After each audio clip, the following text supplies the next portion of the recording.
സുഭാഷിതം. യഹസ്കേൽ പ്രവചനം 4-ാം അധ്യായത്തിൽ യഹൂദാ ജനങ്ങൾക്ക് ഒരു അടയാളം എന്ന നിലയിൽ അസാധാരണമായ ചില പ്രവർത്തികൾ ചെയ്യുവാൻ യഹസ്കേലിനോട് ദൈവം ആവശ്യപ്പെടുന്നു. ഇത് ഇസ്രയേലിന്റെ അനുസരണക്കേടിന്റെ ഗുരുതരമായ അനന്തര ഫലങ്ങളുടെ ദൈവിക ന്യായവിധിയുടെ ഉറപ്പും ചിത്രീകരിക്കുകയാകുന്നു. ഈ അധ്യായത്തിൽ യെരുശലേമിന്റെ ഉപരോധത്തെക്കുറിച്ചും അതിൽ ഉണ്ടാകുന്ന ക്ഷാമത്തെക്കുറിച്ചുമുള്ള ഒരു പ്രവചനം അടങ്ങിയിരിക്കുന്നു. എന്തൊക്കെയാണ് പ്രവാചകൻ ചെയ്യേണ്ടതെന്ന് ഈ അധ്യായത്തിൽ വിവരിച്ചിട്ടുണ്ട്. 3-ാം വാക്യത്തിന്റെ അവസാന ഭാഗത്തിൽ ഇത് ഇസ്രയേൽ ഗൃഹത്തിന് അടയാളമായിരിക്കട്ടെ എന്ന് എഴുതിയിരിക്കുന്നു. This will be a sign to the house of Israel. നമ്മുടെ ചുറ്റുപാടുകളിൽ അനേകം അടയാളങ്ങൾ നാം കാണാറുണ്ട്. ദൈനംദിന ജീവിതത്തിൽ അത് നല്ലൊരു പങ്ക് വഹിക്കുകയും ചെയ്യുന്നു. ഉദാഹരണമായി പറഞ്ഞാൽ റോഡ് അടയാളങ്ങൾ, ഡിജിറ്റൽ സിഗ്നലുകൾ, ഇങ്ങനെ പലതും. തിരുവെഴുത്തുകൾ പരിശോധിക്കുമ്പോൾ ദൈവം മനുഷ്യർക്ക് പല അടയാളങ്ങളും നൽകിയിട്ടുണ്ട്. ഉൽപ്പത്തി പുസ്തകം 1:14 പകലും രാവും തമ്മിൽ വേർപിരിവാൻ ആകാശവിധാനത്തിൽ വെളിച്ചങ്ങൾ ഉണ്ടാകട്ടെ, അവ അടയാളങ്ങളായും കാലം, ദിവസം, സംവത്സരം എന്നിവ തിരിച്ചറിവാനുമായി ഉതകട്ടെ എന്ന് എഴുതിയിരിക്കുന്നു. 9:13 ഞാൻ എന്റെ വില്ല് മേഘത്തിൽ വെക്കുന്നു, അത് ഞാനും ഭൂമിയും തമ്മിലുള്ള നിയമത്തിന് അടയാളമായിരിക്കുമെന്ന് ദൈവം അരുളി ചെയ്തു.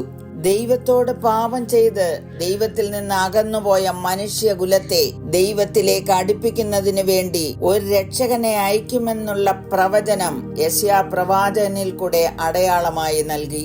യെശയ്യാ പ്രവചനം 7-ാം അധ്യായത്തിന്റെ 14-ാം വാക്യം വായിക്കുന്നത്, അതുകൊണ്ട് കർത്താവ് തന്നെ നിങ്ങൾക്കൊരു അടയാളം തരും, കന്യക ഗർഭിണിയായി ഒരു മകനെ പ്രസവിക്കും, അവന് ഇമ്മാനുവേൽ എന്ന് പേർ വിളിക്കും. യേശുവിന്റെ ജനനത്തിങ്കൽ തിരുവെഴുത്തുകളിൽ പറഞ്ഞിരുന്ന അടയാളങ്ങളെല്ലാം തന്നെ നിവർത്തിയായി.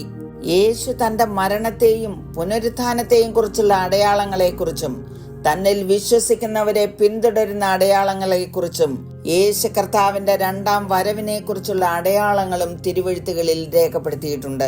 അടയാളങ്ങൾ അവഗണിച്ചാൽ അപകടങ്ങൾ ഉണ്ടാകുന്നത് സർവ്വസാധാരണമാകുന്നു. ദൈവം തന്റെ മക്കളെ സ്നേഹിക്കുന്നതുകൊണ്ടും അവർ നശിച്ചു പോകാതിരിക്കേണ്ടതിനും ദൈവം അടയാളങ്ങൾ നൽകി ജനത്തെ നേർവഴി കാട്ടുന്നു. ദൈവം തന്റെ ശക്തി വെളിപ്പെടുത്തുവാൻ അടയാളങ്ങളും അത്ഭുതങ്ങളും ഉപയോഗിക്കുന്നു. ദൈവം അരുളി ചെയ്ത ദൈവത്തിന്റെ വചനങ്ങൾ നമുക്ക് നൽകിയിരിക്കുന്ന അടയാളങ്ങളാണ്. അടയാളങ്ങളിൽ കൂടെ ന്യായവിധി വെളിപ്പെടുത്തുകയും അവന്റെ ഉടമ്പടികളെയും മഹത്വത്തെയും കുറിച്ച് നമ്മെ ഓർമ്മിപ്പിക്കുകയും ചെയ്യുന്നു.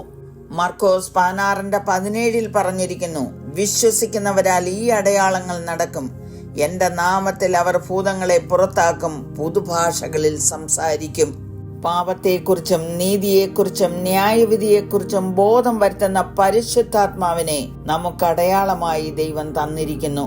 കർത്താവ് അവരോടുകൂടെ പ്രവർത്തിച്ചും അവരാൽ നടന്ന അടയാളങ്ങളാൽ വചനത്തെ ഉറപ്പിച്ചും പോന്നു എന്ന് എഴുതിയിരിക്കുന്നു. പ്രിയമുള്ളവരെ, ദൈവം നൽകിയിരിക്കുന്ന അടയാളങ്ങൾ അവഗണിക്കാതെ നമ്മെ വീണ്ടെടുക്കുവാൻ അടയാളമായി അയച്ച യേശു കർത്താവിൽ വിശ്വസിച്ച് ദൈവവചനത്തിലും പരിശുദ്ധാത്മാവിന്റെ നിറവിലും വിശുദ്ധ ജീവിതം നയിച്ച് നമുക്ക് വേണ്ടി ഒരുക്കിയിരിക്കുന്ന നിത്യജീവൻ പ്രാപിക്കുവാൻ നമ്മെ തന്നെ സമർപ്പിക്കാം. പ്രാർത്ഥിക്കുന്നു. കരുണയുള്ള പിതാവേ, ഞങ്ങൾ നശിച്ചു പോകാതിരിക്കേണ്ടതിന് പലവിധമായ അടയാളങ്ങൾ ഞങ്ങൾക്ക് വേണ്ടി നൽകിയിട്ടുണ്ടല്ലോ. അവയുടെ വില മനസ്സിലാക്കി ന്യായവിധിയിൽ നിന്ന് ഒഴിഞ്ഞു മാറുവാൻ അവിടുന്ന് ഞങ്ങളെ സഹായിക്കണമേ എന്ന് യേശുക്രിസ്തുവിന്റെ നാമത്തിൽ അപേക്ഷിക്കുന്നു. കേൾക്കണമേ. ആമേൻ. മാറാത്തവൻ, വാക്കുമാറാത്തവൻ, കൂടെയുണ്ടെന്നരുൾ ചെയ്തവൻ, മാറുകില്ല, വാക്കുമാറുകില്ല, ഒരു നാളിലും കൈവിടില്ല. മാറുകില്ല, വാക്കുമാറുകില്ല,